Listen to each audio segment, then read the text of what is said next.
कबीरा कबीरा खड़ा बाजार में, कबीरा खड़ा बाजार में, मांगे सबकी खैर, ना काहू से दोस्ती ना काहू से बैर, ना काहू से दोस्ती ना काहू से बैर।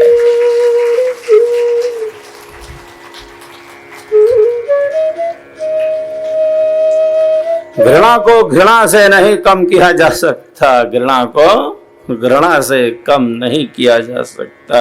वहां प्रेम का प्रवाह चाहिए।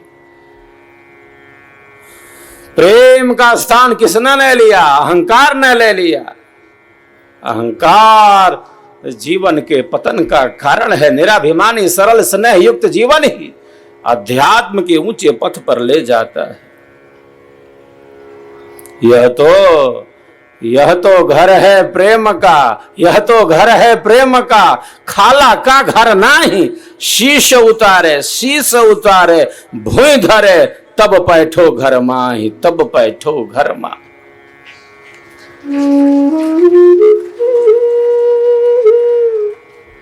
कितने प्रकार का अभिमान रहता? एक प्रकार का, धन का, जाति का, विद्या का, रूप का, सौंदर्य का, पता नहीं कितनी प्रकार का अहंकार जो है वो बिल्कुल भरा रहता है।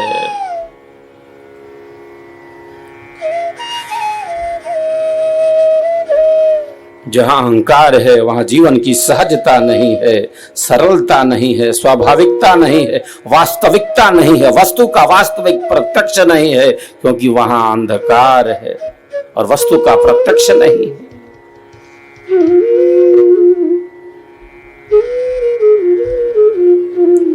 तो कामनाओं की पूर्ति होते रहने से राग बढ़ रहा है और कामनाएं बढ़ रही है।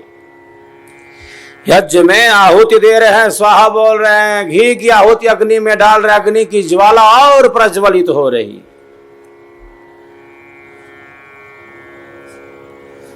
कामनाओं की प्राप्ति में अवरोध हुआ तो कैसे दुख उत्पन्न हो रहा है, क्रोध उत्पन्न हो जा रहा है, क्योंकि कर्म में ही आसक्ति थी, कर्म में ही आसक्ति थी।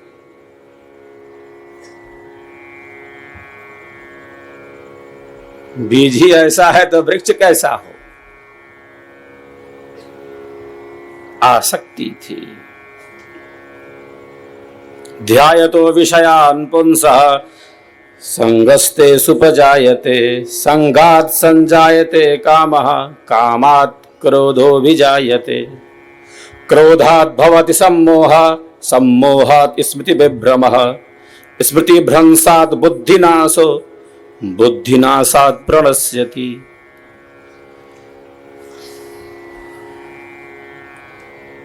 गीता में योगीराज कहते, युद्ध की भूमि में दिया गया यह ज्ञान।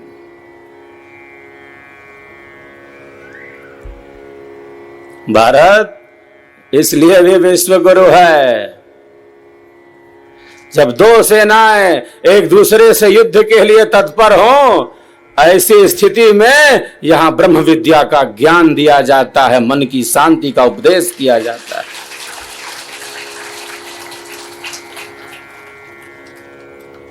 अगर युद्ध की भूमि में योगीराज के द्वारा यह उपदेश न किया गया होता तो ये एक सामान्य युद्ध होकर रह जाता।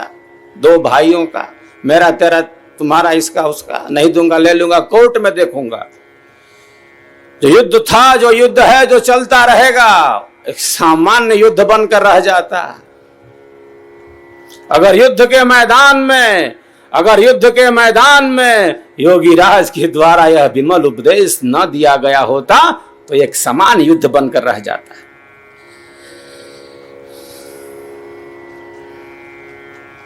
चेतना के किस शिखर पर स्थित होकर योगीराज ने इस ज्ञान की अनंत धारा को बहाया है। महापुरुष सहज कल्याण करते हैं, सबके कल्याण के लिए वो प्रकट होते हैं।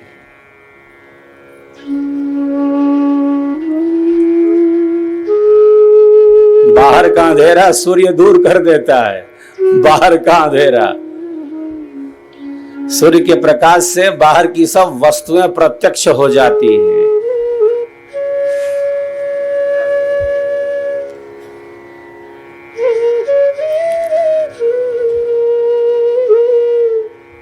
रात कितनी भी काली हो, प्रातः सूर्य की किरणें रात्र की कालिमा को क्षण मात्र में नष्ट कर देती।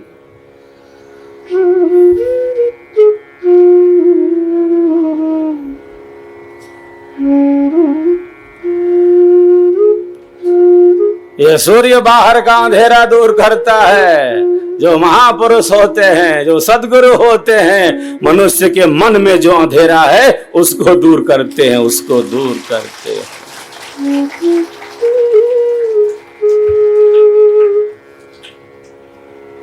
बाहर के हजारों सूर्य मनुष्य के मन के अंधेरे को दूर नहीं कर सकते।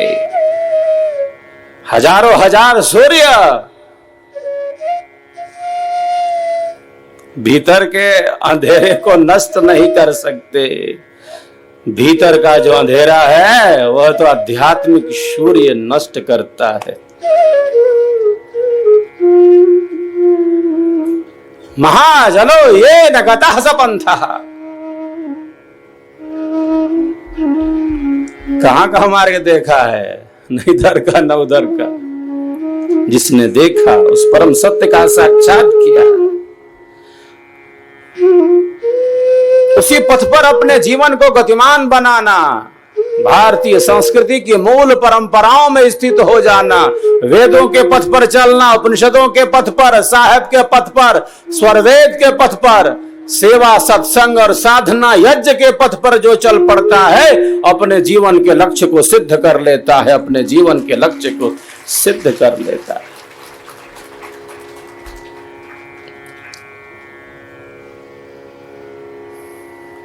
तो संकल्प ले लिया तो ले लिया, चल पड़ा तो चल पड़ा।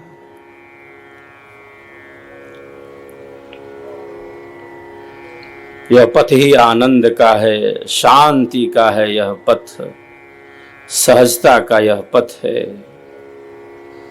पावन जन्म जयंती की यह पावन छटा है। सदगुरुदेव को साहेब की भी वाणियां बड़ी प्रिय थी। स्वरवेद का सृजन किया अपने आध्यात्मिक अनुभव के आधार पर।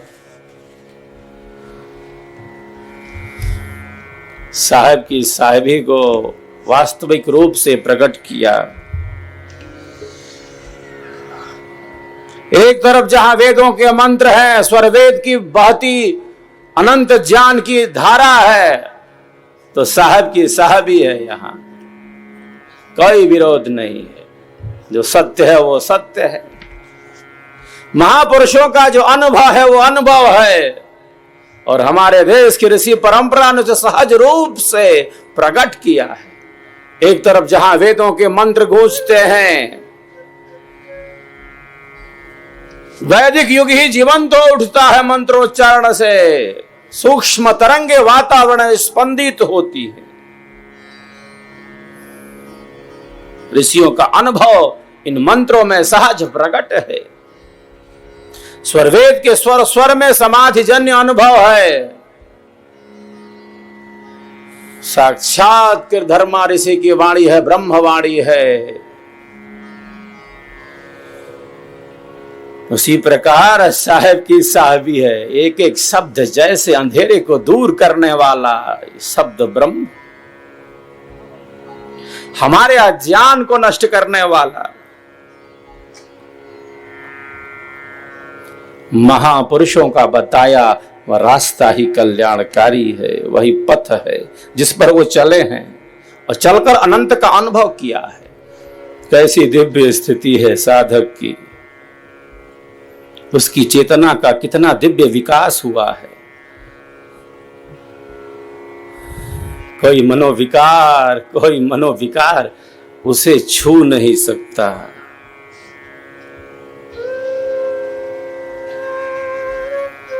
शरीर में रहते हुए कैसे भिन्न है इससे।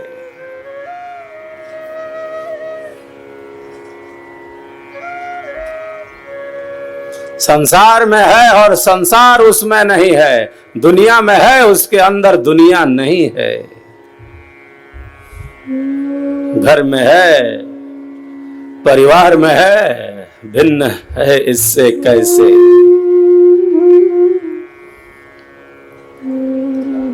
प्रत्येक कर्म जैसे उसका धर्म हो, प्रत्येक कर्म जैसे उसकी पूजा हो,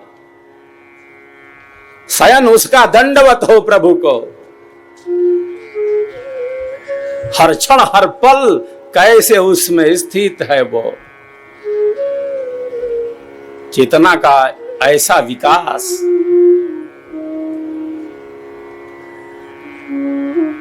अनंत आनंद का ही अनुभव है, सहज अनुभव है, जहां कोई दुख नहीं, दर्द नहीं, जहां काल नहीं,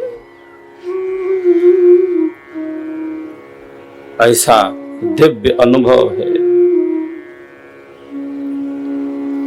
क्रमशः हमारी शक्तियों का विकास होता है।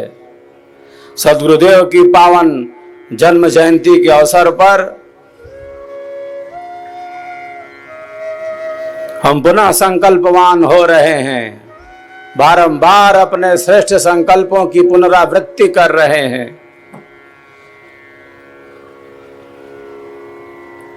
हम सबका संकल्प महाल, सर्वेद महामंदिर निर्माण। हम सबका संकल्प महाल, सर्वेद महामंदिर निर्माण। हम सबका संकल्प महाल, सर्वेद महामंदिर निर्माण। जो कल्याणकारी है वह संकल्प गूंजता रहे। सर्वेद महामंदिर निर्माण का अर्थ है शुद्ध अंतःकरण का निर्माण, दिव्य मानव निर्माण, प्रेम शांति मैत्री करुणा का निर्माण, भारतीय संस्कृति की सनातन वैदिक परंपराओं का पुनर्निर्माण।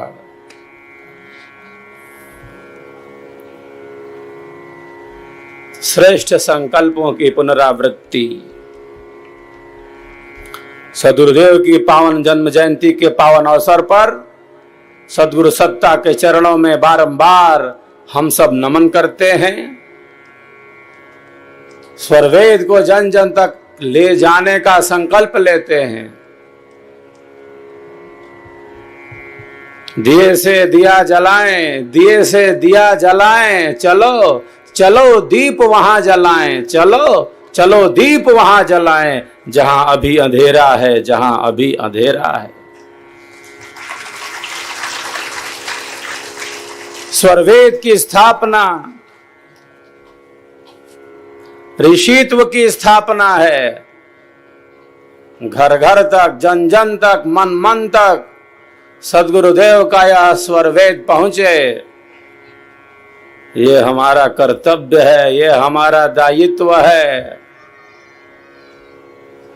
और हम अपने कर्तव्य और दायित्व के बोध से सदैव जागृत रहे। धर्म मतलब जागते रहना, अपने कर्तव्यों के प्रति जागरूक रखना। स्वरवेद के प्रचार से शिष्य का जीवन सार्थक होता है। शिष्य जीवन की सार्थकता स्वरवेद के प्रचार से है, स्वरवेद महामंदिर निर्माण के संकल्प से है, यज्ञ की अग्नि से है, विहंगम योग की साधना से है, विहंगम योग की साधना से है।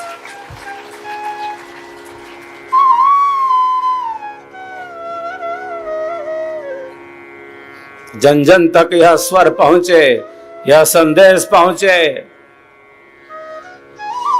स्वरवेद महामंदिर का शंखनाद हो।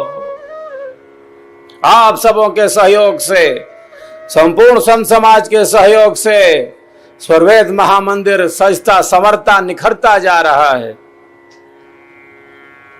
गुलाबी सैंडस्टोन से निखरता जा रहा है।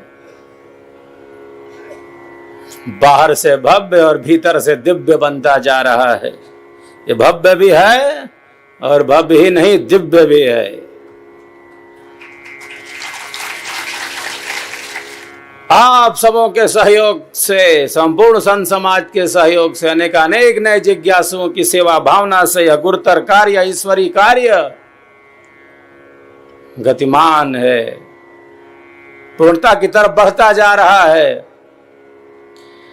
इसी पावन परिसर में अपने परम आराध्य सद्गुरुदेव भगवान की, जिनकी पावन जन्म जयंती हम सब मना रहे हैं, 120 फीट से भी ऊंची प्रतिमा हम सबों को यहाँ स्थापित करनी है, यहाँ स्थापित करनी है।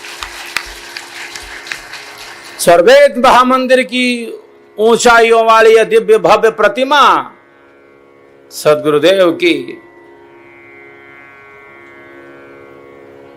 जैसे हमारे अंतःकरण को ही शुद्ध करने वाली है। गुरुमूर्ति गति चंद्रमा सेवक नयन चकोर, पलक पलक निरखत रहे गुरुमूर्ति की ओर। जो कल्याणकारी है उस पथ पर हम सब निरंतर गतिमान रहे, दिए से दिया जलाते रहे, जन जन तक स्वरवेद का स्वर गुंजायमान रहे, विहंगम योग का संदेश गुंजायमान रहे, अपने कर्तव्य और दायित्व बोध से सदैव जागृत रहे, अधिक से अधिक सत्संग हो, यही पावन संकल्प होना चाहिए। अपनी कामनाओं को विशेष महत्व ना देकर सामने वाले की उचित कामनाओं को ज्यादा महत्व देना, ये धर्म का लक्षण है। सबको आगे बढ़ने का उचित अवसर मिले, उसकी श्रेष्ठ कामनाओं को विशेष महत्व दें, अपनी कामनाओं को ज्यादा महत्व न देकर सत्संग अधिक से अधिक हो। नए नए स्थानों पर कैसे सत्संग हो, ऑनलाइन जुड़े हो ऑफलाइन जुड़े, जैसे जुड़े जुड़ते जाएं, जोड़ते जाएं, दिए से दिया जलाते जाएं, चलो दीप वहां जलाएं जहां अभी भी अंधेरा है, जहां अभी भी अंधेरा है। सद्गुरु के पावन चरणों में आज उनकी पावन 134वीं जन्म जयंती पर हम नतमस्तक होते हैं और बारंबार यह संकल्प लेते हैं, स्वरवेद महामंदिर का, पावन मूर्ति निर्माण का, स्वरवेद महाग्रंथ के व्यापक प्रचार प्रसार का, अधिक से अधिक सत्संग का, साधना के अभ्यास का।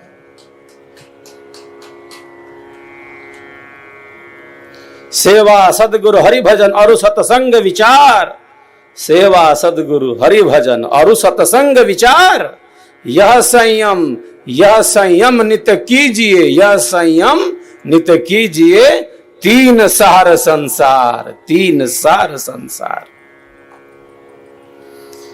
इस असार संसार में जैसे ये तीन सार तत्व है, कल्याणकारी तत्व है, तो जगह है वही दूसरे को जगा सकता है, जो प्रकाश में स्थित है दूसरे को प्रकाशित कर सकता है, जो शांत है दूसरे को शांति का उपदेश दे सकता है, शांत कर सकता है। जो ज्ञान में है वही ज्ञान का प्रकाश फैला सकता है। जो अशांत है वो केवल खुद ही अशांत है, वो दूसरे को अशांत कर देता है। जो अनियंत्रित है वो स्वयं है, वैसे ही परमाणुओं को तो बिखेर रहा है। बंद कमरे में बैठा व्यक्ति अपने विचारों से दूसरों को प्रभावित करता है। विचारों की शक्ति है। तन्मे मरहा शिव संकल्पमस्तु।